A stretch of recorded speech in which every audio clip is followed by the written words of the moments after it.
love you, baby, I love you so much. Maybe we can stay in touch. Meet me in another world, space and joy. Bienvenue sur France 2, si vous nous retrouvez à 9h moins le quart, nous sommes le 10 janvier. J'allais vous dire un truc très important du style le net, c'est un peu comme la plomberie, il faut toujours des bons tuyaux, et les bons tuyaux, c'est avec Laura. Voilà. C'est pas vrai? C'est exactement ça. Et c'est un double bon tuyau. Là, celui que vous nous avez oui, parce apporté que vous ce savez, matin. il y a deux chroniques. J'officie Oui. dans les bons coups et dans les actions Ouais, solidaires. c'est ça. Et bien, ce site-là, c'est à la fois un bon coup et un action solidaire. Alors, de quoi s'agit-il? C'est Il culturel, s'agit d'une je jeune crois, femme, hein. c'est culturel, d'une jeune femme passionnée d'art visuel. Donc, c'est aussi bien du cinéma, de l'architecture, de la photo, de l'art contemporain. Des dessins, des estampes. Et elle s'est dit, tiens, sur Internet, il n'y a pas grand-chose. C'est-à-dire, chaque musée, effectivement, possède son propre site Internet sur lequel il publie des photos en fonction des expositions qu'il a en cours.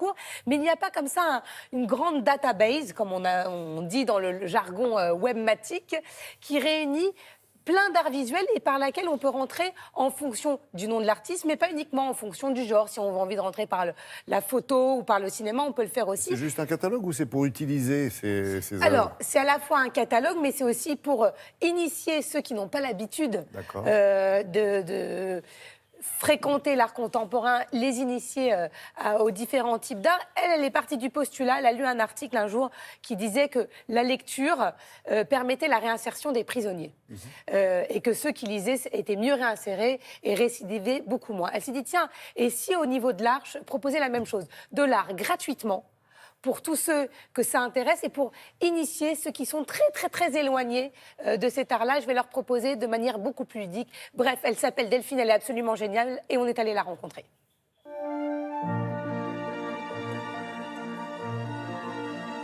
The Red List, c'est une database sur les arts visuels. Quand on cherche sur la toile, il y a les fans de cinéma, les fans d'art contemporain, mais il n'y a aucun endroit où transversalement, on met à côté James Turrell et Delacroix, en fait. Et donc l'idée, c'est de donner à voir la culture, de donner à voir l'ensemble des arts pour montrer que finalement, même si on n'a pas exactement la même culture, elle est assez proche, en fait. On a essayé d'être didactique. Aujourd'hui, pour ce qui est de la partie peinture, on est très historique. Mais en revanche, quand on va parler de l'impressionnisme, on va essayer de donner une vision transversale de l'impressionnisme avec une vingtaine d'artistes. On n'est pas Wikipédia, on ne veut pas tout mettre. On veut essayer de donner aux gens des petits moments pour qu'ils puissent, s'ils ne connaissent pas le mouvement pictural, juste apprendre et avoir une vision transversale et que ce soit amusant, en fait.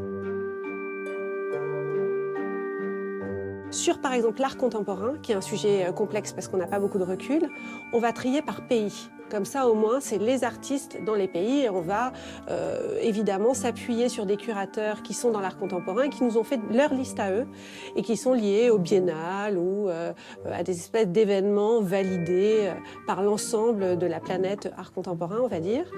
Et pour le cinéma, par exemple, eh ben là, on a pris un expert en cinéma qui, lui, nous a fait par décennie les 50 films à voir.